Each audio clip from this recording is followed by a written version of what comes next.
Aujourd'hui, je vous retrouve avec Achille, qui n'est pas seulement créateur de contenu, mais également magicien. Achille n'a que 20 ans, et pourtant je peux vous dire qu'il a une vie déjà bien extraordinaire. Fasciné par la magie depuis tout petit, il commence à créer du contenu sur le sujet. Casse un élastique.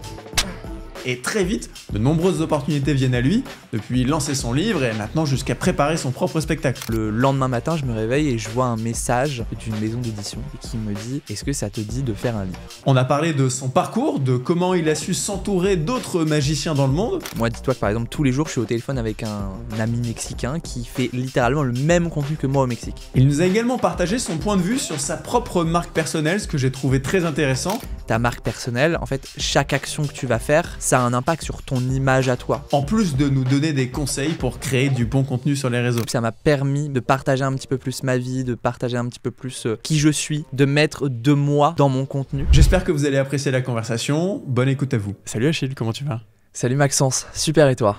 Eh ben écoute, très bien, parce que je suis très content de t'accueillir ici sur ce podcast. Si tu ne le sais pas, le but de ce podcast, c'est de parler avec des créateurs de contenu. On va essayer de comprendre aujourd'hui un petit peu pourquoi et comment t'en es arrivé là où tu en es aujourd'hui. Et le but, c'est que s'il y a des créateurs de contenu qui nous écoutent ou des gens qui aimeraient le devenir, qu'ils puissent tirer de cette conversation quelques petites... astuces, conseils et inspirations pour les aider dans leur parcours de création. Est-ce que ça te va ? Ah, super, je suis tout à toi, je t'écoute. Ok, trop bien. Et écoute, pour commencer, ce que je te propose, c'est de te laisser te présenter, si tu veux bien. Carrément. Écoute, je m'appelle Achille Breu, mais sur les réseaux sociaux, c'est Achille Magic. Donc tu t'en doutes, je suis magicien. Enfin toi tu le sais déjà, mais pour ceux qui ne me connaissent pas, je fais de la magie. J'ai commencé la magie quand j'avais 8 ans. C'est mon père qui m'a fait un petit tour de magie. Il m'a dit si tu mets la table pendant une semaine, je te l'expliquerai. C'est la seule fois où j'ai vraiment mis la table. Chaque fois je mytho, etc. Mais là je l'ai fait très assidûment. Et au bout d'une semaine, il m'explique le tour de magie. Et j'étais vraiment bluffé. Ce serait te mentir de te dire je veux faire que j'ai pensé directement je vais être magicien toute ma vie, mais en tout cas j'ai eu cette petite étincelle dans ma tête qui s'est transformée en passion et maintenant qui s'est transformée en métier. Et réseaux sociaux, ça fait depuis que j'ai 15 ans, donc 2019, donc ça fait quasiment 5 ans.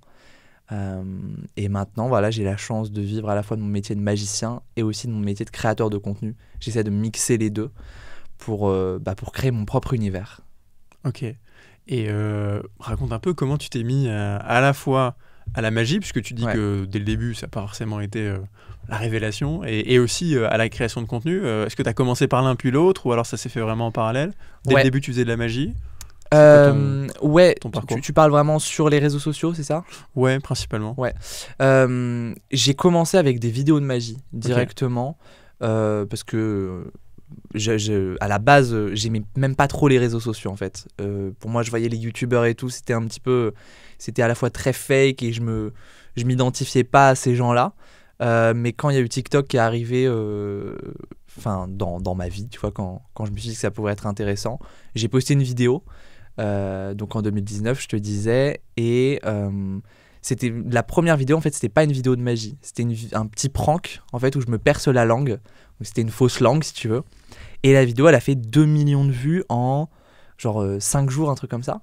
Donc je suis passé de faire des tours de magie à ma famille, à mes amis, du coup un petit groupe de 10 personnes, à 2 millions de personnes qui voient ma vidéo. Ça c'était au tout début ? Ouais, c'était au tout début. Okay. J'ai posté 3-4 vidéos juste avant, tu vois, sur TikTok, mais ça va être la 5e vidéo au bout de 5 jours qui a fonctionné. Et c'était vraiment pour m'amuser au début, tu vois. Et donc 2019-2020, je suis parti vivre au Mexique et j'ai continué les vidéos en partant au Mexique, si tu veux. Et vu que j'avais énormément de temps là-bas, je me suis dit, je vais poster une vidéo par jour. Tu vois, mais sans vrai but précis. C'était vraiment, allez, je me lance ce défi. Et ça a super bien fonctionné. Je crois qu'au bout de 3 mois, j'avais 300 000 abonnés. Tu vois, je prenais 100 000 abonnés par mois, comme ça. Vu que la demande était plus forte que l'offre, il n'y avait vraiment aucun magicien sur TikTok, j'ai pris ce créneau, si tu veux. Et ensuite, je suis revenu en France à cause du Covid. Donc en avril 2020. Ouais. Voilà. Donc tout le monde était confiné, j'ai continué à faire mes vidéos, mais contrairement à ce que tout le monde pense, c'est pas là où j'ai explosé en fait. C'était du coup juste avant. En fait, pendant comment dire, le Covid, j'étais surtout focus à préparer Incroyable Talent, qu'au final je n'ai pas fait, mais j'ai préparé le casting pendant 4 mois, vraiment 15 heures par jour. Donc j'ai pas fait énormément de vidéos pendant ce moment-là. Ensuite j'ai repris à la fin du Covid, donc vraiment l'inverse de tout le monde si tu veux. Et j'ai fait mon petit bonhomme de chemin.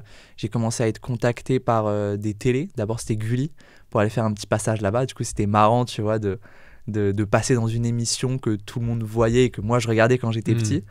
Ensuite il y a eu M6, France 2, TF1. Donc j'ai eu ce petit moment de toutes les télés si tu veux. C'était vraiment très très cool. Et après j'ai été contacté pour faire un livre. Donc voilà, le livre est sorti. Là maintenant il est toujours numéro 1 des ventes en magie. On a toujours le... Je t'arrête un peu parce que là tu parles de je passe à la télé, je lance des livres, etc. J'ai l'impression que l'ascension elle a été ultra rapide. Tu me disais j'ai 15 ans et je commence à poster des vidéos sur TikTok, comme il y en a des milliers, si c'est pas des dizaines de milliers. Et 6 mois après, tu es déjà à cette ultra accélération du compte, tu commences à avoir des opportunités, etc. Est-ce que tu peux me détailler un peu ce qui se passe pendant ces 6 mois où donc tu dis que tu te mets le challenge de publier énormément. Qu'est-ce qui se passe de ton côté ? Carrément. Écoute, de mon côté, ma vie, elle reste normale, en fait. Parce que, tu vois, il y a pas mal d'artistes, même de créateurs de contenu qui, boum, ils explosent et ils se font reconnaître dans la rue, etc. Sauf que moi, j'ai commencé, du coup, vraiment 2 mois avant de partir au Mexique, il s'est rien passé. J'ai été au Mexique ensuite, donc personne ne me connaissait là-bas. Je vivais juste ma vie de Français au Mexique qui fait ses vidéos dans sa chambre. Et quand je suis rentré, il y avait le Covid pendant 6-7 mois. Donc pendant toute cette période, j'étais vraiment à faire mes vidéos dans ma chambre, vraiment au sens littéral. Tous les créateurs disent ça, mais c'était 100% ma vie à ce moment-là. Mes parents, ils se disaient juste que je faisais des petites vidéos comme ça, mais ils comprenaient pas. Tu vois, mon père, quand je lui disais, il faut qu'à 18h, je poste ma vidéo et tout, il faut que j'ai de la connexion Internet, il comprenait pas, il disait, poste ça plus tard, tu vois. Je lui disais, il y a des gens qui attendent que je poste la vidéo. Et en fait... Quand j'ai commencé à avoir des opportunités, du coup, comme notamment la télé ou des marques qui me contactent. Ça, c'est au bout de combien de temps ? Au bout de 8 mois, 9 mois. Ok, ça va très très vite. Ouais, un an, comme ça. Donc pendant 1 an, ils n'ont pas vraiment compris, tu vois. Et après, il y a eu ce moment, comme je te dis, où les télés qui contactent, la possibilité de faire le livre, les marques. Et là, ils se sont dit, il y a peut-être un truc... peut-être que c'est en train de fonctionner, donc on va essayer de l'accompagner au mieux. Et c'est ce qu'ils font toujours actuellement, ils m'aident énormément. Ils bossent avec toi un peu, ils font quoi ? Alors, c'est un support moral ou ils sont vraiment opérationnels ? Ils bossent pas directement dans ma boîte avec moi, mais ils sont, toutes les décisions que je prends, ça passe par eux si tu veux. Je fais rien sans leur dire si tu veux. Tu vois, maintenant je suis majeur, avant j'étais mineur quand j'ai commencé, et c'est toujours les personnes à qui je parle de tout. T'as quel âge là du coup Là j'ai 20 ans, c'est vrai. 20 ans, ok, trop bien. 20 ans, sacré parcours en 20 ans, ok. Et donc sortie du livre, je t'ai coupé du coup parce que je me suis dit, attends, il va tout nous raconter en 2 minutes, il nous faut un peu plus de détails. Donc premier passage télé, raconte un peu comment ça se passe, est-ce que ça permet de te légitimiser, ouais, c'est ça va ça. Pour ensuite d'autres passages télé et ensuite d'amener plus de gens encore sur tes réseaux. C'est quoi un peu l'impact de ça pour toi ? Écoute, le premier passage télé, comme je te dis, c'est Gulli. Donc ça me permet surtout de faire ensuite France 3. Voilà, c'est plus un moyen d'être vu par les autres télés qui se regardent énormément entre eux, les médias. Donc je fais Gulli, déjà première expérience qui se passe super bien. Donc j'étais très content. Ensuite je fais France 3 et vraiment en l'espace d'une semaine je suis contacté. Je fais France 3, t'as Ouest France, t'as Le Parisien aussi avec les journaux. Et après je fais M6, genre 2 mois après, dans le 1945, c'est où t'as des millions de personnes qui regardent. Et c'est là, le lendemain matin, je me réveille et je vois un message d'une maison d'édition qui s'appelle Hugo et compagnie et qui me dit « Est-ce que ça te dit de faire un livre ?» Donc à la base, je me dis faire un livre, enfin, je me voyais vraiment pas faire un livre parce que je me dis, bon, c'est vraiment quand tu as fait une grosse carrière que tu fais un livre ou que tu as quelque chose d'incroyable à raconter. Et en fait, je les ai appelés, ils m'ont expliqué selon eux, ce que je pourrais faire. C'est vrai que je me suis rendu compte qu'en termes de livre de magie, ça faisait des années qu'il n'y avait pas eu un vrai livre de magie moderne, tu vois, qui explique des tours de magie avec des téléphones, avec des objets du quotidien. Donc on a taffé sur ça pendant 8 mois. Et ensuite, voilà, le livre est sorti.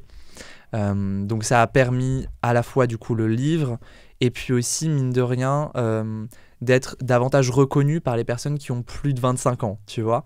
Parce que réseaux sociaux, surtout TikToker TikTok à ce moment-là, c'était vraiment l'application vraiment pour les gamins, tu vois. Donc le fait de faire ça, déjà t'as toute ma famille qui se dit ah ok, ça fonctionne, ça commence à fonctionner pour lui, c'est cool. Et les gens autour de moi, quand ils voient que j'ai fait ça, c'est vrai que ça donne une crédibilité, tu vois, en termes de comment dire, de statut social. C'est vrai que ça permet d'augmenter ce fameux statut social. Ok, trop bien.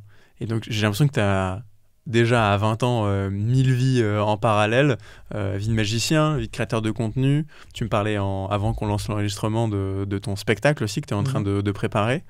Concrètement, à quoi ressemble ton quotidien? J'imagine qu'il n'y a pas vraiment de routine, mais c'est quoi, je dirais, tes principaux chantiers là où tu mets du temps? Là où je mets du temps, c'est vrai que ma vie est très bizarre, c'est ce que je me dis tout le temps. En fait, il n'y a pas une seule journée qui se ressemble et c'est surtout mon mood en fait qui est tout le temps différent. Parce que là, comme je te le disais juste avant le podcast, je bosse à fond sur mon spectacle, donc j'ai vraiment la tête dedans. Mais il y a 2 jours, je tournais une vidéo longue, donc j'étais beaucoup plus la tête dans les réseaux sociaux. Et je fais vraiment tout le temps ce switch entre le spectacle, les réseaux, la boîte de magie qui sort à la fin de l'année, le livre, la vie perso aussi. Donc c'est vrai que mon quotidien ne se ressemble... Enfin, les jours ne se ressemblent pas, mais c'est ça que j'adore, si tu veux. C'est qu'un jour, je peux faire un podcast avec toi, aller à une soirée de créateurs et bosser sur le spectacle. Et le jour d'après, ça va être juste de l'écriture pour une prochaine vidéo, tu vois, des appels. Et c'est ça que j'adore, en fait, rencontrer des nouvelles personnes et surtout créer, en fait. Tu vois, je pense que c'est ça, en fait, mon métier, c'est je crée. Tout le lien entre toutes ces activités que je fais, c'est que je crée des choses, tu vois. Ok, trop bien. Et comment tu arrives à t'organiser? Est-ce que déjà tu travailles seul? Il y a des gens qui travaillent avec toi? Comment tu t'es structuré? Parce que c'est beaucoup de travail. Ouais, bah écoute, les 2 premières années, je bossais 100% seul, de l'idée de la vidéo au poste de la vidéo. Et j'ai commencé il y a 2 ans à bosser avec un monteur. Donc c'était la première étape qui m'a libéré pas mal de temps. Et je me suis rendu compte aussi que j'étais pas le seul à savoir faire la création de contenu, si tu veux. Que si tu trouves la bonne personne avec qui tu t'entends bien et qui comprend ce que tu fais, t'es pas le seul à avoir la science infuse, si tu veux. Donc ça m'a fait comprendre que je pouvais être accompagné et qu'ensemble, en fait, tu vas plus loin, si tu veux. Donc il y a eu monteur. Ensuite, j'ai bossé avec quelqu'un qui m'accompagnait sur la création des vidéos, tu vois, sur les idées, avec des caméramans, avec beaucoup de freelance, en fait. Je bosse avec énormément de freelance au quotidien. Et là, ouais, on a une petite équipe de 3-4 personnes qui bossent plus ou moins...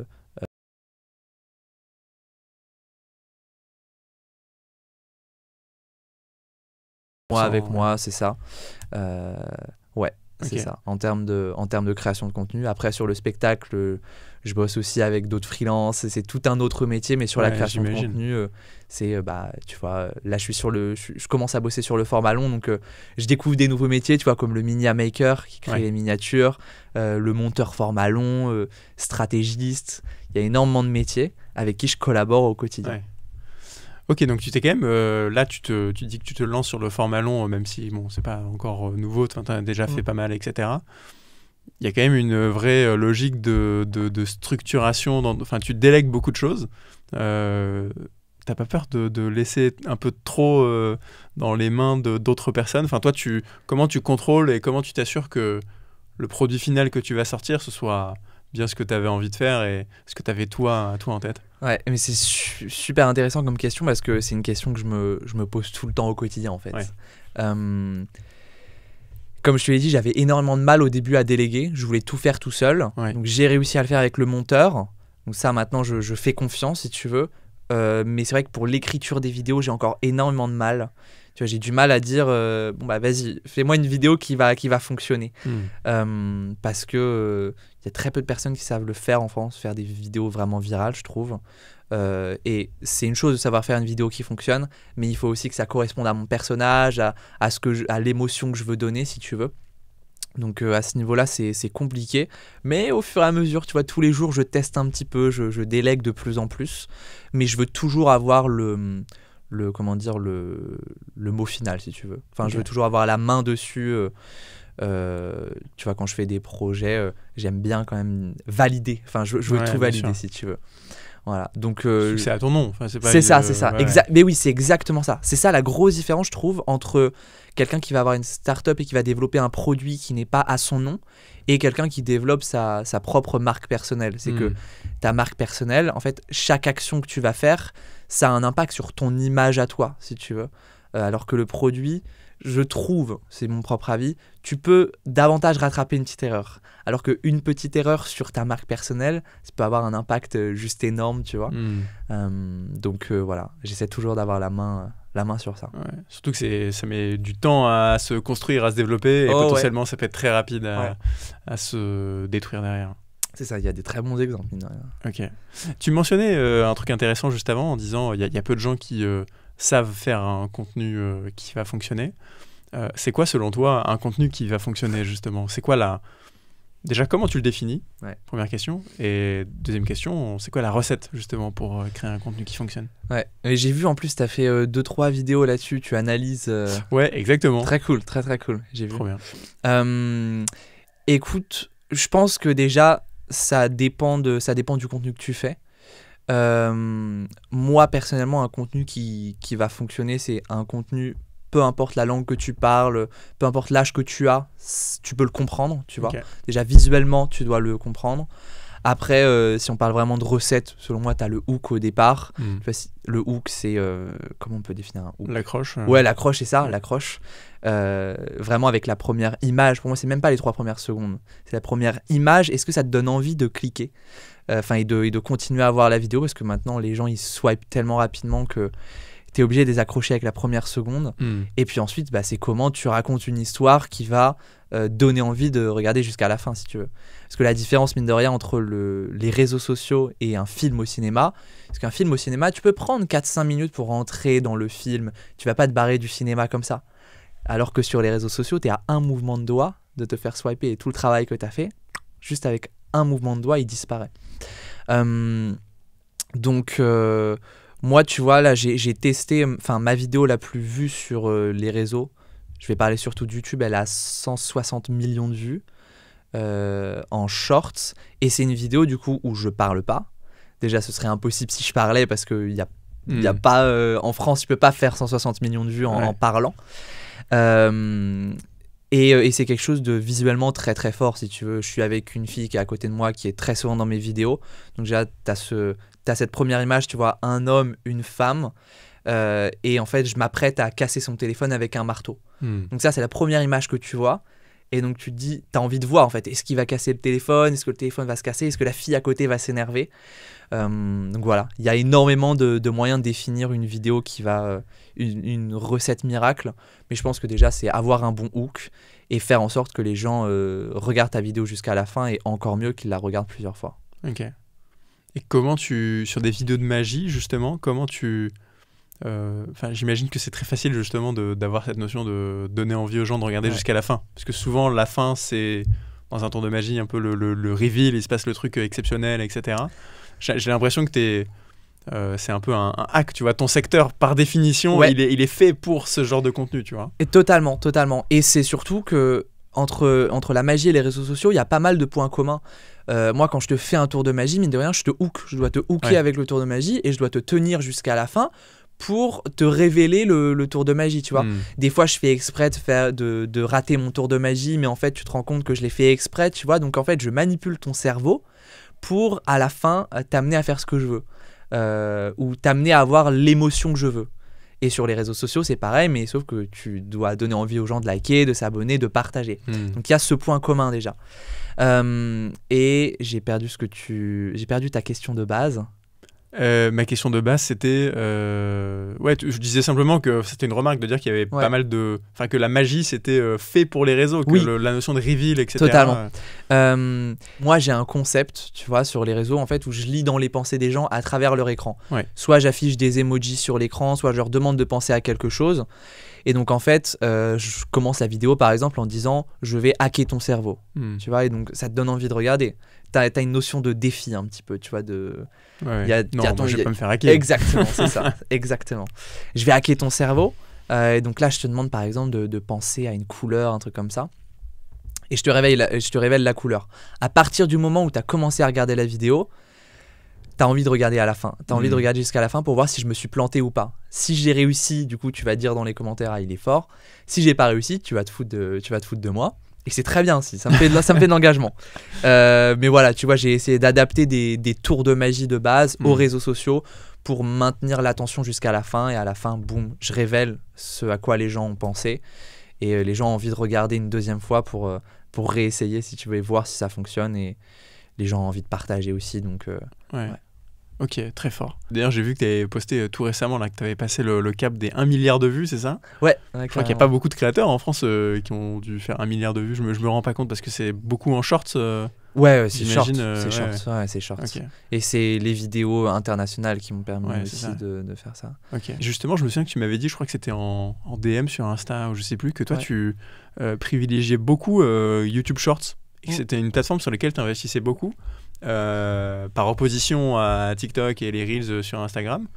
Et ça m'a intrigué parce que je pense que c'est pas le cas de la plupart des créateurs de contenu court, se disent TikTok voire Insta number one et juste je reposte sur YouTube. Est-ce que tu peux nous dire pourquoi toi tu considères que Shorts c'est une grosse plateforme ? C'est assez simple.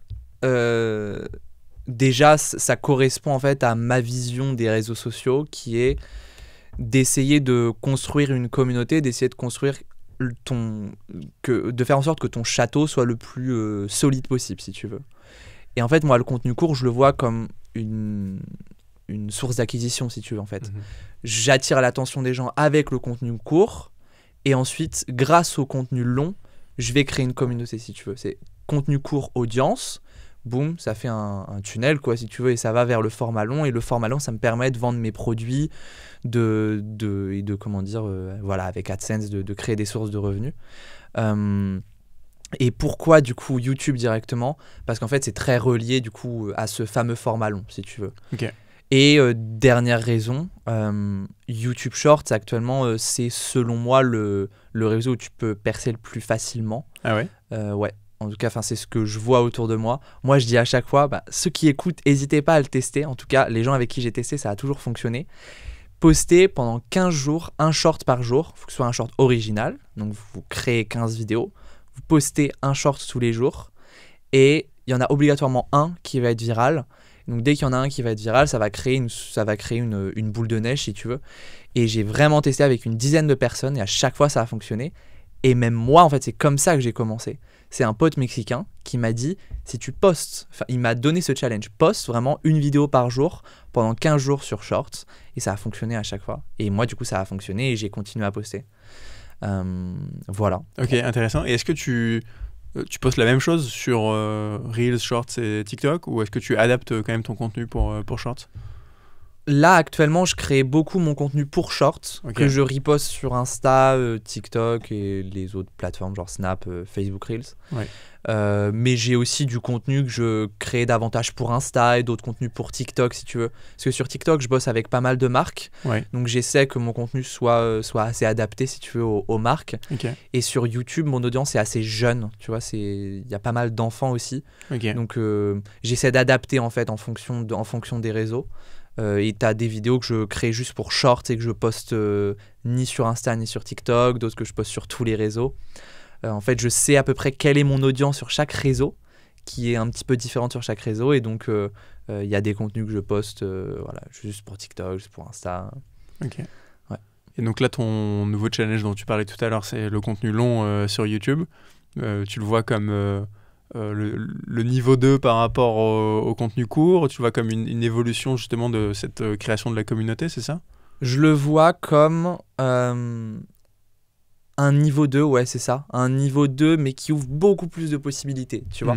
Avec le contenu court, j'avais l'impression d'être dans un couloir qui est assez étroit. Avec le contenu long, boum, j'ai une arène en fait qui s'ouvre devant moi, que ce soit en termes de possibilités, en termes de créativité, en termes des concepts que tu peux faire.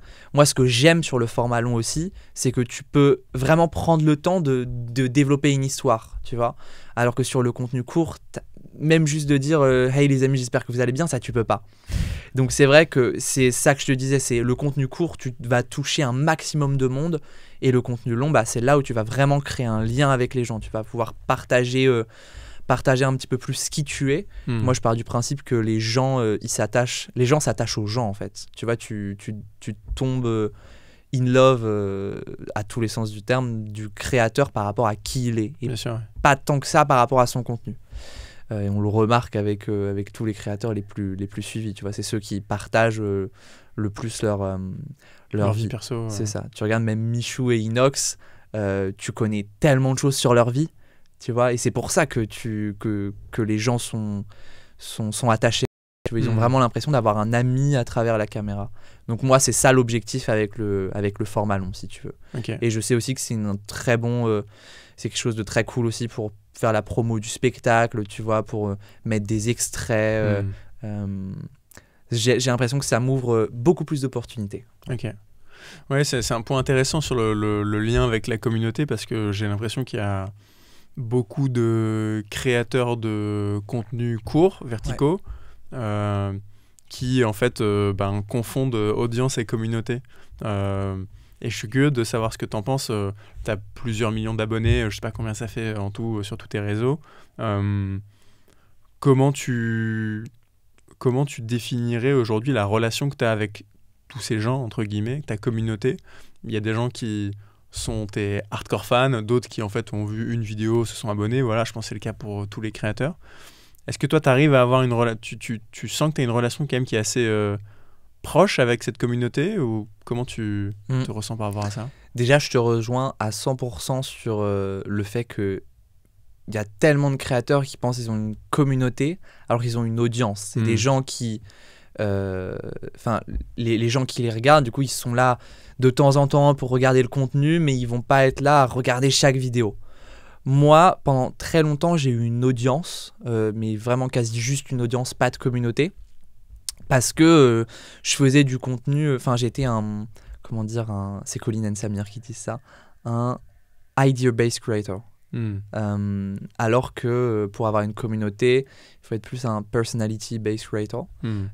Et donc là, avec YouTube, ça m'a permis, même avec YouTube Shorts, tu vois, de partager un petit peu plus ma vie, de partager un petit peu plus qui je suis, de mettre de moi dans mon contenu. Et donc ça m'a permis d'être davantage sur une communauté, même si je suis encore juste au balbutiement, je suis au tout début. Comme je te dis, c'est le contenu long qui va me permettre d'aller sur une communauté.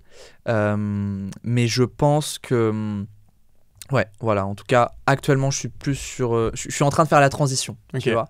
Mais je pense que ça dépend en fait de ton business model et de ce que tu veux faire avec les réseaux sociaux. Si ton but, c'est juste de rester en format court, ça va être compliqué d'avoir une communauté, mais si tu vis par exemple de AdSense ou de ce que te rémunèrent les plateformes, c'est très bien d'avoir juste une audience, tu vois.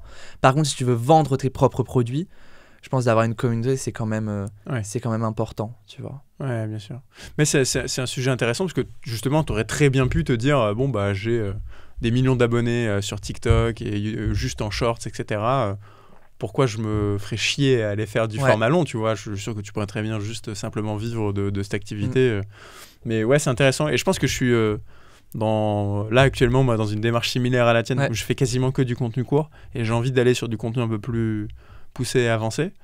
Mais c'est un truc qui fait peur aussi, parce que je me dis... Carrément. Je sais très bien, et tu le sais aussi, que sur du format long... en termes de stats, tu vas faire 10, si c'est pas 100 fois moins de vues que sur tes formats courts, alors que probablement tu as mis 10 ou 100 fois plus d'efforts à créer ce contenu. Ouais. Est-ce que tu le ressens aussi, et comment tu t'es dit, malgré tout, allez, je me lance ce challenge. Ouais, mais je suis 100% d'accord. Et c'est vrai qu'il y a aussi, je pense qu'on n'en parle pas assez, mais le fait que quand tu es un créateur de contenu court, tu vois, tu peux faire des millions, voire des dizaines de millions de vues et tout. Les gens autour de toi, on a l'impression, oh putain, c'est incroyable les vues que tu fais et tout.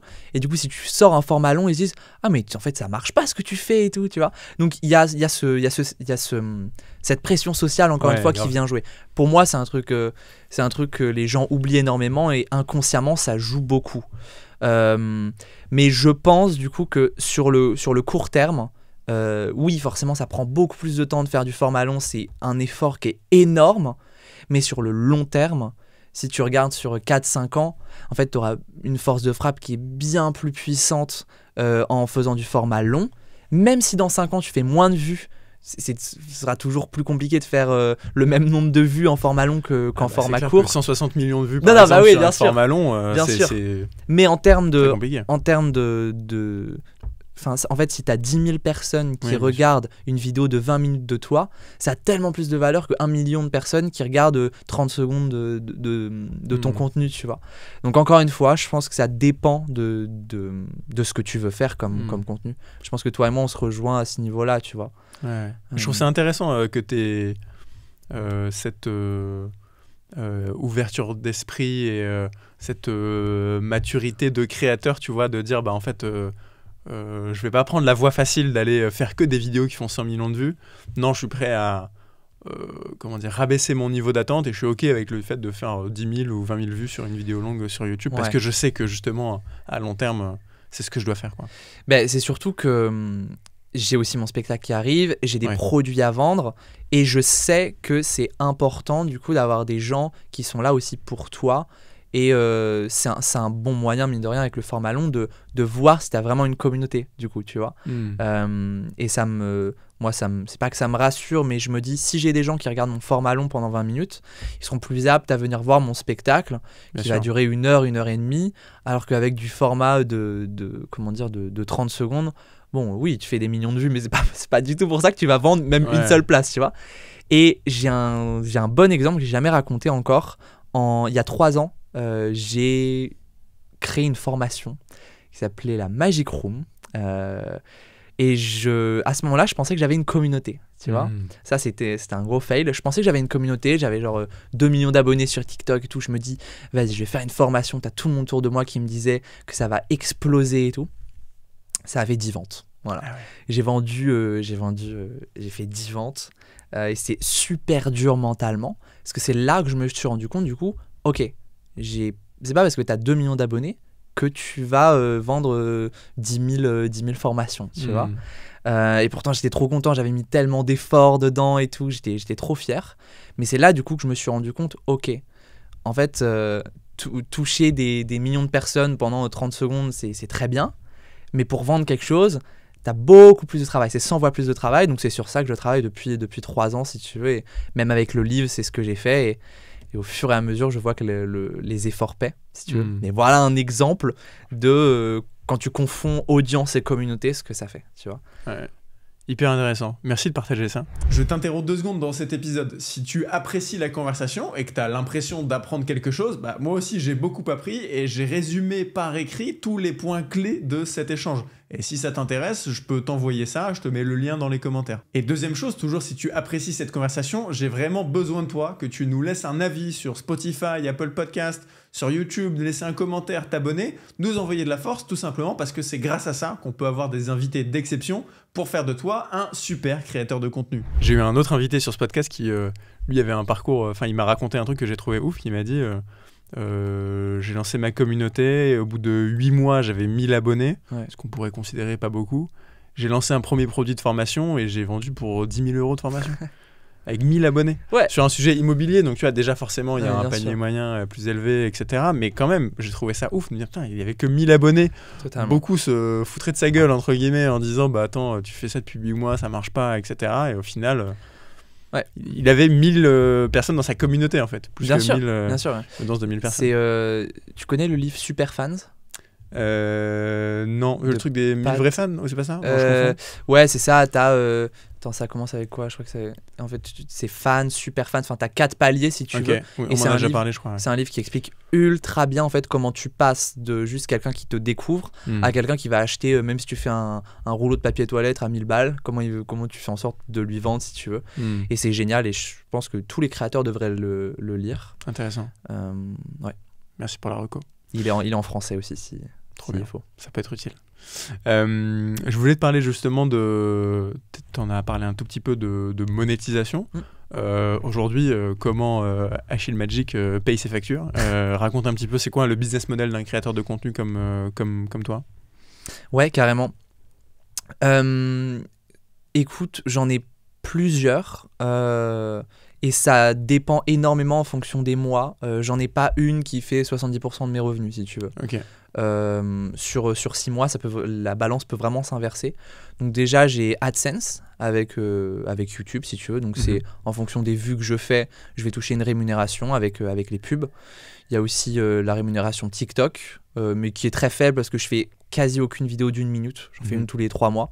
Ah ouais, ouais, autant te dire que ça n'a pas d'intérêt. T'as pas voulu prendre le virage de faire des vidéos de 1.01 Non, j'ai testé, j'en ai testé une vingtaine quand c'est sorti. Ouais. Et en fait, je me suis rendu compte que, en tout cas, dans ce que je veux faire, moi, ça allait à contre-courant de ce que je voulais faire.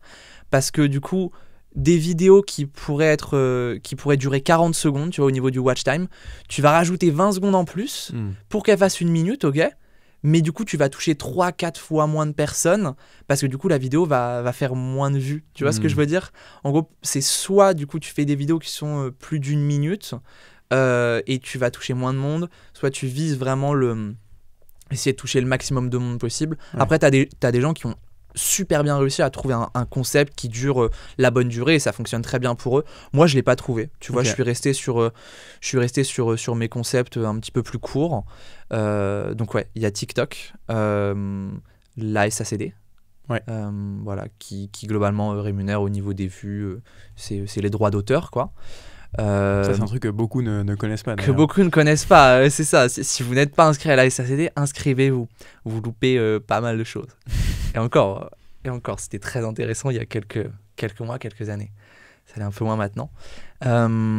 J'ai mon livre, voilà, qui c'est assez anecdotique, mais je crois qu'on est à quasiment 10 000 exemplaires de vendus, donc c'est toujours cool. C'est une source de revenus tous les mois.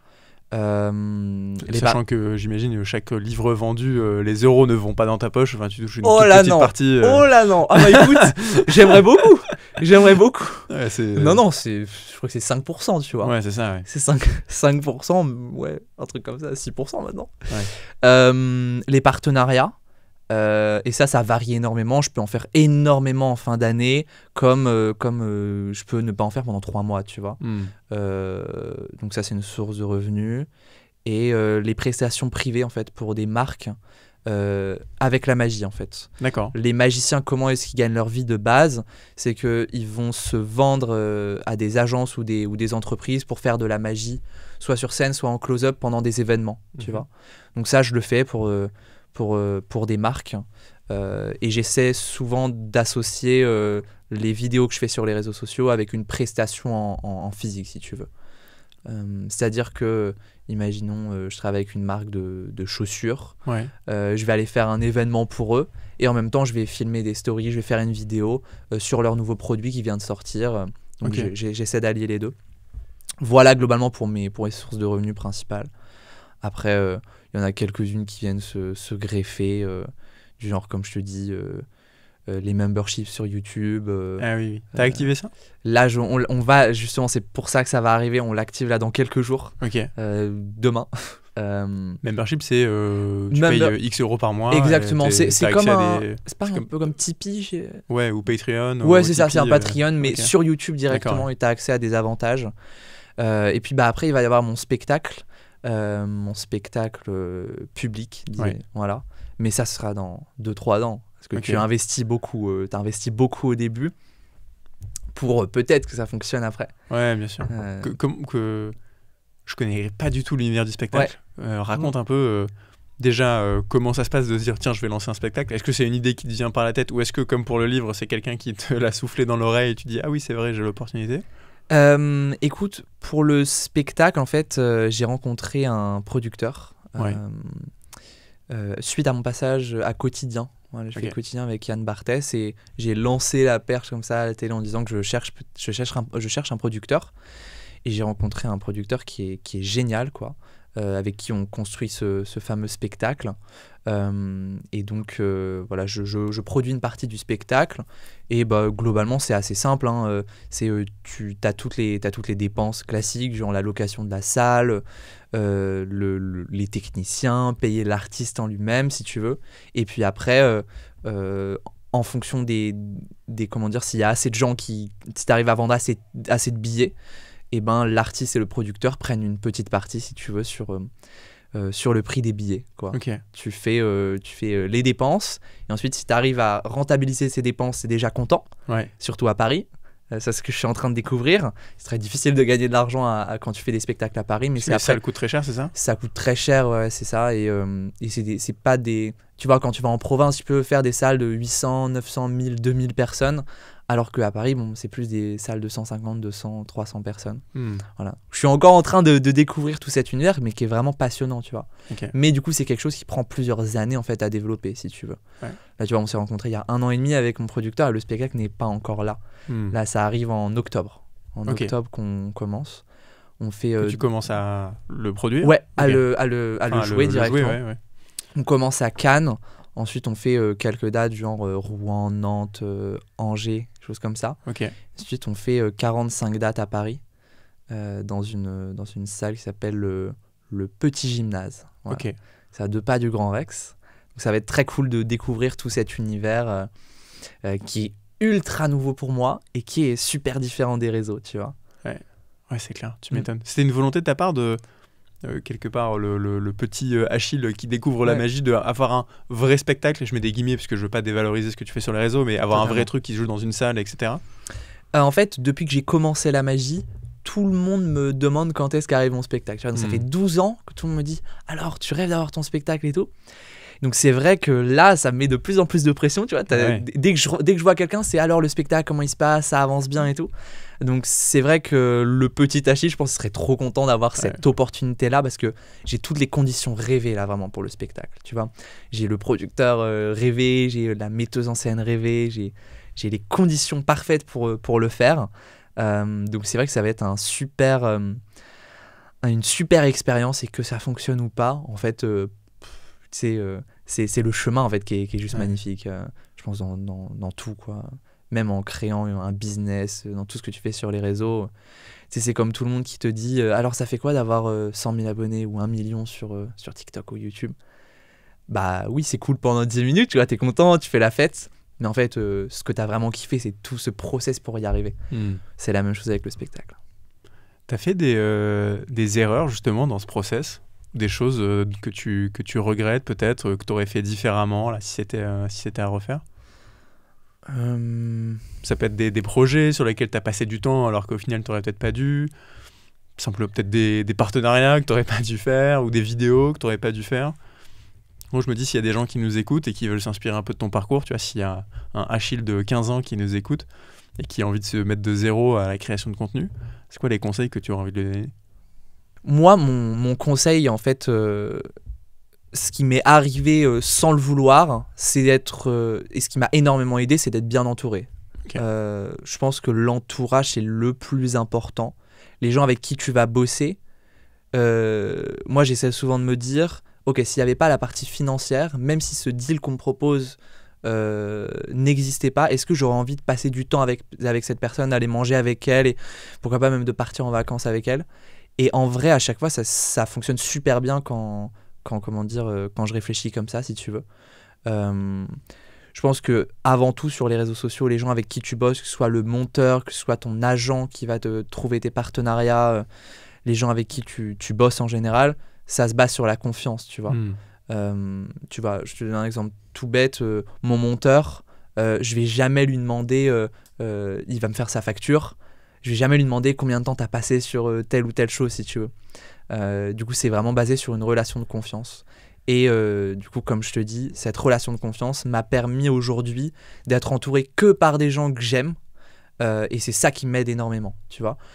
Et je dirais, en tout cas moi je fonctionne comme ça, je bosse beaucoup à l'instinct si tu veux. En fait, si je sens dès le début qu'il y a une bonne connexion avec cette personne, je vais avoir envie de faire du business avec elle, je vais avoir envie de créer des choses. Et si je le sens pas, je bosse pas avec elle. Donc je pense que c'est ça mon principal conseil, c'est faites confiance à votre instinct et n'hésitez pas à en parler aussi à votre famille, à vos amis si tu veux. Moi, mes parents, je leur demande beaucoup quand je m'apprête à bosser avec une nouvelle personne, qu'est-ce que t'en penses ? Et souvent, l'instinct parental fonctionne extrêmement bien, tu vois. Ok. Voilà mon conseil. Et tu as réussi tôt, est-ce que tu as vite réussi plutôt à t'entourer justement d'autres créateurs de contenu ? Parce que c'est un métier aussi qui est souvent assez solitaire au final, parce que tu as beau avoir des millions d'abonnés, en réalité tu es tout seul dans ta chambre. Eh oui. Comment tu t'entoures bien justement ? Au début, c'est vrai que les premières années, j'étais vraiment tout seul dans ma chambre, mais j'étais content, tu vois, enfin je veux dire, je faisais mes petits trucs dans mon coin. Et après, quand j'ai commencé à me déplacer, tu vois, aller dans des grandes villes, j'ai pu rencontrer d'autres créateurs. Et c'est vrai que c'est quand même cool de pouvoir échanger avec des gens qui font le même métier que toi. C'est vrai que la création de contenu, c'est quand même très particulier. Tu crées des choses dans ton coin qui sont vues par plein de monde, mais tu es quand même tout seul dans ta chambre, tu vois. Donc, moi, je pense que tu vois, tout ce qui est créé autour des... Enfin, toutes les soirées autour des créateurs, tout ce qui est mis en place, faut pas hésiter à y participer parce que tu rencontres des gens qui sont dans les mêmes problématiques que toi, qui ont comment dire, enfin qui ont une vie qui est assez proche de la tienne, et donc tu peux très vite en fait connecter avec cette personne et elle va pouvoir répondre à tes questions, tu vas pouvoir répondre aux siennes et ça peut très très vite devenir quelqu'un d'important pour toi dans ta vie. Ouais. Ok, trop bien. Et t'as pas répondu à ma question justement, est-ce qu'il y a des erreurs que t'as fait ? Tu as les conseils ? Exact, c'est vrai. T'as vu que j'oublie souvent les questions, je pars dans des trucs... T'inquiète, je surveille. Ouais, c'est bien. J'en ai pas une qui me vient en tête comme ça. C'est sûr que j'en ai fait, mais j'en ai pas une grosse que je regrette fort, tu vois. Pour moi, erreur, je l'associe souvent à regret, même si c'est pas souvent, c'est pas vraiment... c'est pas tout le temps véridique. Non, j'ai rien qui me vient vraiment en tête. En tout cas, les erreurs que j'ai faites, je suis content de les avoir faites parce que ça m'a mené où je suis actuellement, tu vois. Si j'avais tout réussi, j'aurais pas appris, tu vois, parce que tu t'apprends tes erreurs, quoi. Ouais. Ok, très bien. Et je me posais une autre question aussi. Je suis curieux de t'entendre sur le sujet de l'inspiration. À quel point tu t'inspires du travail d'autres créateurs, magiciens ou pas forcément, français ou anglophones ou peu importe au final. Est-ce que tu le fais ? Comment tu le fais ? C'est quoi ton rapport à ça ? Ouais. En magie, on a énormément de chance. C'est que dans chaque pays, quasiment, tu as un magicien qui a percé sur les réseaux sociaux. Et donc, pendant cette période du Covid et après Covid, on a commencé à faire des appels ensemble, à créer des groupes. Et en fait, moi, dis-toi que par exemple, tous les jours, je suis au téléphone avec un ami mexicain qui fait littéralement le même contenu que moi au Mexique. Si tu vas sur sa page, tu vas être choqué, c'est les mêmes vidéos, avec les mêmes mots, avec les mêmes animations. Et en fait, on crée les vidéos ensemble, tu vois. Et on n'en a vraiment rien à foutre de se copier entre nous. Pourquoi ? Parce que l'audience est totalement différente et qu'on est vraiment 10 personnes à réfléchir ensemble au contenu, si tu veux. Tu vois ? Et donc, par exemple, moi, j'avais lancé un concept qui s'appelle des bonbons magiques, où à chaque fois que je mange un bonbon, ça me donne un super pouvoir. Et eux, ils m'avaient dit, vas-y, teste, et si ça fonctionne, on le refera. Et du coup, ils l'ont refait, tu vois, dans leur pays. Et inversement, t'as ma vidéo qui a fait 160 millions de vues. C'est un gars en Angleterre qui l'a fait, elle a fait 500 millions de vues, la sienne. Je me suis dit, vas-y, je vais la refaire à ma sauce, tu vois, et ça a aussi bien fonctionné. Et donc en fait, on est vraiment 10 cerveaux pour créer une vidéo. Donc quand ça marche, on le refait tous, quand ça marche pas, t'en as un qu'à tester, tu vois. Et je suis trop content d'avoir cette relation avec tous ces magiciens, tu vois, on n'a pas d'ego à ce niveau-là. Tout le monde progresse ensemble, quoi. C'est génial comme groupe, j'adore. Ah oui, je suis trop content et moi je le dis souvent, faut pas hésiter à le faire dans la niche dans laquelle vous êtes, faut pas hésiter à trouver des gens qui font la même chose à l'étranger et s'ils sont un minimum ouverts d'esprit, je pense qu'ils le feront parce que c'est vraiment gagnant pour tout le monde, quoi. Surtout que la magie, c'est très visuel. Ouais. Tu peux facilement comprendre une vidéo, même en... Je sais rien, en allemand, si tu parles pas C'est allemand, ça, un magicien, exactement. Ouais, de par ce qui se passe à se les l'écran. traduit entre nous. Après, tu sais, comme j'ai vécu au Mexique, moi je parle bien espagnol et anglais, donc je peux les refaire assez facilement. Mais c'est vrai que c'est quand même très cool comme fonctionnement. Ouais, trop bien. Puis c'est, comme tu l'as dit, 10 cerveaux qui fonctionnent. Enfin, tes apprentissages deviennent leurs apprentissages et vice-versa. Chacun se tient vers le haut. Et par rapport à ce que tu disais, tu sais, d'être entouré, de ne pas être seul dans ce que tu fais, bah là c'est trop bien parce que du coup, en plus d'être créateur, on est magicien aussi, donc on se comprend mais tellement parfaitement, et dès que tu as un souci, bah t'en parles avec eux et t'as pas ce fait d'être isolé dans ton coin si tu veux, donc ça coche vraiment toutes les cases qu'il faut pour être bien mentalement, bien dans ton contenu, bien dans ton business, donc ouais, c'est trop cool. Trop bien. Et t'arrives quand même à avoir des cercles sociaux hors des créateurs de contenu et de la magie, j'imagine, ou alors t'es quand même très focus parce que du coup, t'as fait des études à côté de à la fin de ton lycée, ou je sais pas, ou alors tu t'étais mis 100% full-time Je me suis arrêté après le bac. Mes parents ils m'avaient dit tu fais le bac et puis tu fais ce que tu veux, quoi. Enfin, ils m'avaient dit à la base fais une année sabbatique. Moi je savais très bien que l'année sabbatique c'était une vie sabbatique. C'est très bien, exactement, je la reprendrai ça. C'est ça, une vie sabbatique. Et j'ai encore perdu ce que tu voulais me dire. Non, je te demandais justement si tu avais des cercles sociaux au-delà des réseaux, des magiciens, etc. Parce que très jeune, c'est vite devenu toute ta vie, en fait, de ce que je comprends. Ouais, c'est ça. Après, j'ai toujours été très passionné. Quand je suis passionné dans un truc, je suis dans mon truc, tu vois. Quand tu regardes de l'extérieur, tu te dis oula, il est un peu seul et tout, il est tout le temps en train de bosser à 2h du mat et tout. Ouais, moi, c'est juste. En fait, mon métier, c'est ma passion, tu vois. Donc, c'est ce que j'aime faire. C'est comme les sportifs qui font du sport tous les jours. Pourquoi tu le fais ? Parce que c'est ma passion, quoi. Mais du coup, j'arrive quand même, si tu veux.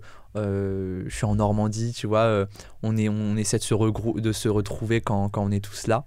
Donc j'ai à la fois des amis qui font des études classiques, si tu veux, d'autres qui font de l'art, du business. C'est trop bien en fait aussi d'avoir un entourage qui fait autre chose, qui te permet de relativiser. Tu vois, quand tu dis putain, j'ai une vidéo qui n'a pas marché. Oui, bon, bah c'est bon. En fait, tu te rends compte que tout le monde a des problèmes. Tout le monde a des problèmes.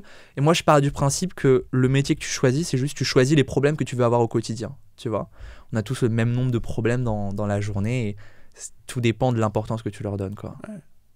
Ouais, puis tu as cette théorie de, je sais plus comment ça s'appelle, mais un peu de normalisation des problèmes. En fait, peu importe ce qui t'arrive de chiant dans la vie, au final, tu t'y fais aussi, et puis c'est c'est exactement ça. Moi, vraiment, tu vois, j'ai conscientisé ça il y a 1 an à peu près. Vraiment, tu choisis les problèmes que tu veux. Un mec comme Elon Musk, il a le même nombre... Enfin, il a...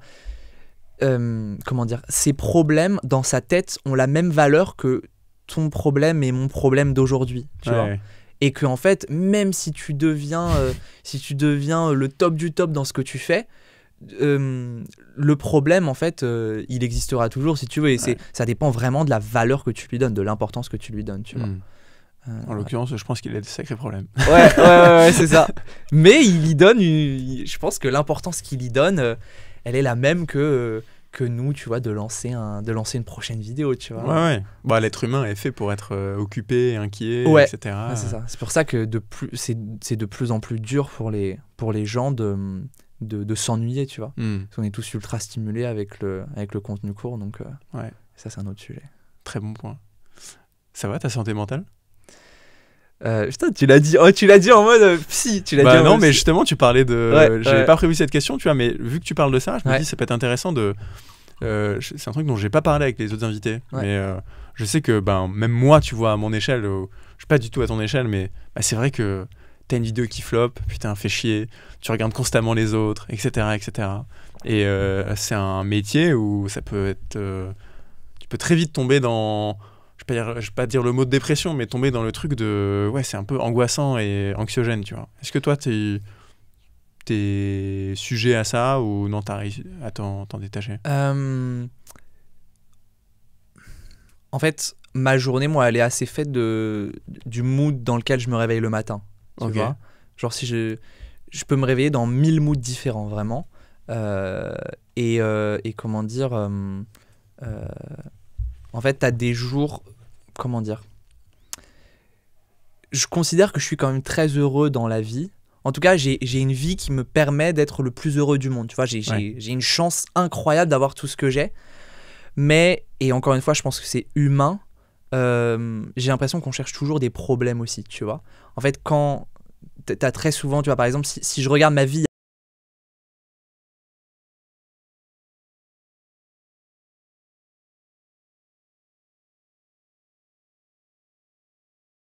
tu vois, c'est comme quand j'étais au lycée, je me disais, oh, mais quand j'aurai mes journées, quand je serai tranquille juste à faire mes vidéos et tout, ma vie sera parfaite, j'aurai aucun souci, je me réveillerai le matin, avec une vie incroyable. Non, en fait, c'est pas ça.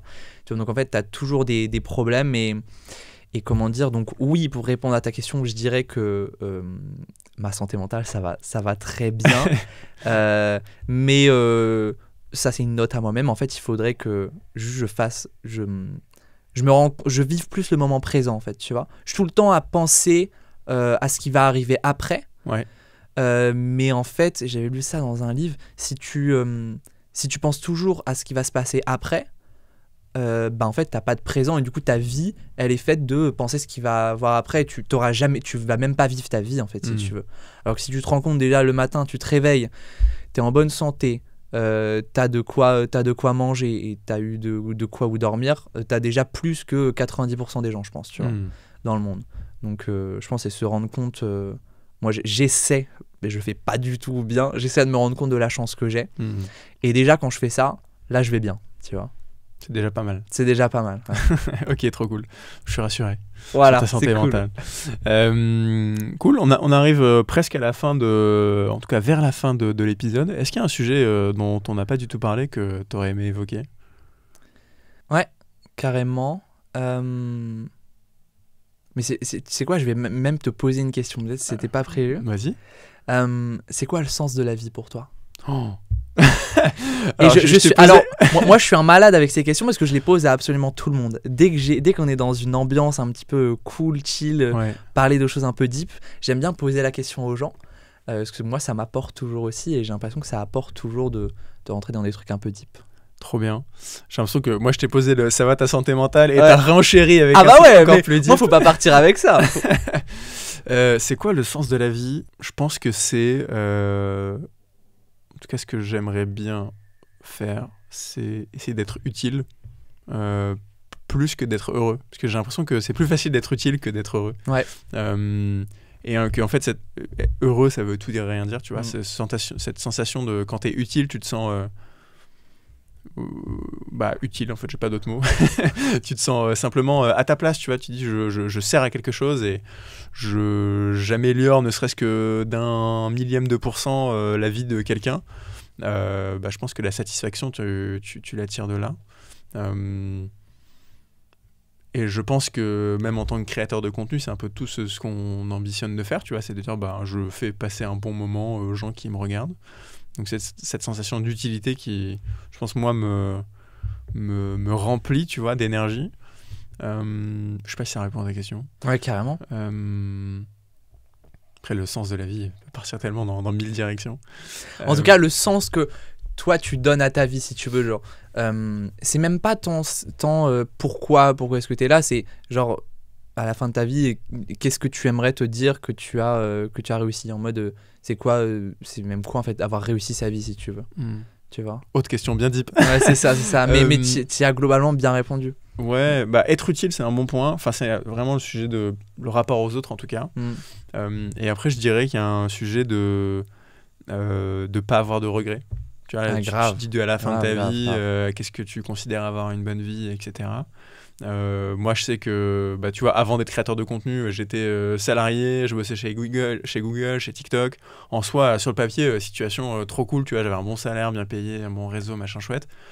Mais je me suis dit, j'avais 26, 27 ans, je me suis dit, en fait, j'avais cette idée en tête, tu vois, de me lancer. Je sais même pas dans quoi, en fait, mais je voulais juste avoir mon propre truc, tu vois, et me lancer un peu dans cette aventure. C'était plus aventure entrepreneuriale même qu'aventure de création de contenu, et puis au final, les deux se sont liés. Et je me suis dit, en fait, à 70, 80 ans, peu importe, j'aurais plus de regrets de ne pas l'avoir fait que de l'avoir fait et que ça rate. Ouais, tu vois. Sûr, et encore une fois, rater, c'est quoi la définition de rater? Tu vois, c'est juste En fait, je me suis dit, je pars du principe, au pire du pire, bah ça marche pas et je reviens à la situation initiale dans laquelle j'étais, à savoir je reprends un job dans lequel c'est cool, je suis pas non plus 100% épanoui, mais voilà. Donc je me dis en fait j'ai rien à perdre. Et donc ouais, cette notion de regret, moi c'est un peu un truc avec lequel je vis, de me dire bah ouais, pas envie d'avoir des regrets quoi. YOLO comme diraient certains. Ouais. Mais ouais, c'est ce qui me vient en tête. Ouais, je suis sur la même longueur d'onde à ce niveau-là. Et j'ai eu la même chose avec le spectacle, tu vois. Ouais. J'imagine. Ouais. En fait, c'est quelque chose qui prend un temps incroyable. Enfin, le temps que ça me prend, c'est fou. Et même en termes d'énergie, ça me prend toute mon énergie dans la journée. Mais je me suis dit, en fait, les étoiles sont tellement alignées actuellement. Vraiment, c'est comme si la vie m'avait mis ça devant moi et m'a dit, vas-y, prends-le, regarde, je te le donne. Et je me suis dit, en fait, si je le fais pas maintenant, je le ferai jamais, tu vois. Et encore une fois, si ça rate, bah, comme tu l'as dit, en fait, je ferai autre chose et j'essaierai de trouver un autre moyen de m'épanouir, si tu veux.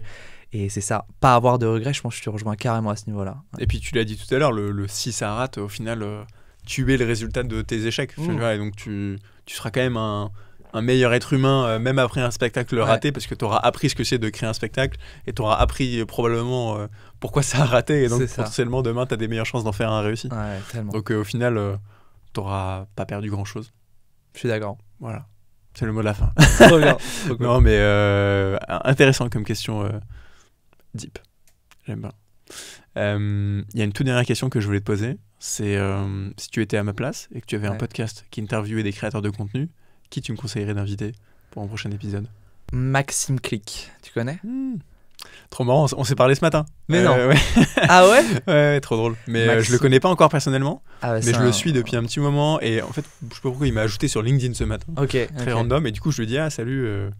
Bah bref, cool, je te suis depuis un moment. Et ouais, carrément, je serais trop chaud de l'avoir. Maxime, c'est le mec qu'il faut que tu aies.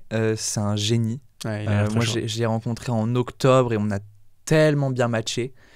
Et il n'y a aucun doute qu'il va révolutionner une partie de l'internet français. Enfin, la créativité qu'il a, comment dire, l'énergie, les idées. Enfin, à chaque fois que je le vois, je suis en mode ah putain, mais qu'est-ce que je suis en train de foutre? Moi, vraiment, j'ai l'impression de rien faire à côté de lui. C'est que rien que dans ses vidéos, je l'ai jamais rencontré, mais il a une de ses pêches, une patate. Non, mais et puis surtout. Ce qui est très fort avec lui, t'en parleras avec lui, j'espère, c'est quand tu vois, toi et moi, j'ai l'impression qu'on connaît un petit peu le storytelling, tu vois comment ça se passe. C'est un génie en termes de storytelling, comment ses vidéos sont tellement bien montées, tellement bien ajustées. Et le mec, il a 10 000 projets à la fois, tu vois. Enfin, là, il s'est lancé sur le format long il y a 3 mois et il a déjà tout explosé. Enfin, incroyable. Invite-le. Ouais. J'ai vu qu'il avait reçu un prix, je crois, un truc plus... Je sais pas comment ils disent, jeune créateur le plus prometteur, un truc comme ça, je sais plus. Ouais, je crois que c'était avec une marque. Hein, je sais plus, mais bref. Mais ouais, je suis très chaud de... Très bon nom. Ouais, il faut que je lui propose. Si, et puis un autre que je suis depuis plusieurs années, c'est Elliot Meunier. Ah oui, exact. Voilà, qui est super cool, qui est encore bien différent de Maxime ou moi, mais je pense qu'il a une vision de la vie, une vision de la création de contenu, de la création. Ouais. De la création de contenu qui est juste génial. Donc voilà mes 2 recommandations. Très bonne reco. Je te remercie. Et je te remercie généralement pour cet épisode, Achille. J'espère que tu as passé un bon moment. Carrément, c'était trop bien. J'espère que les gens qui nous écoutent ont passé un bon moment aussi. En tout cas, moi, j'ai passé un bon moment. C'était un vrai plaisir de t'avoir. Encore merci. Et puis, on te retrouve sur tes réseaux. Achille Magic, c'est ça? C'est ça, exactement. Partout. Absolument partout. Exactement. Parfait. Eh écoute, merci Achille et à très bientôt. Merci Maxence, à très vite. J'espère que cet épisode vous a plu. Si maintenant vous voulez récupérer mes notes de ce que j'ai appris pendant la conversation, c'est dans la description. Et si vous voulez qu'on continue de recevoir des personnalités exceptionnelles, envoyez cette vidéo à un ami qui est créateur de contenu, likez, commentez, abonnez-vous. Ça nous donne énormément de force et de crédibilité pour continuer à faire de vous de meilleurs créateurs de contenu.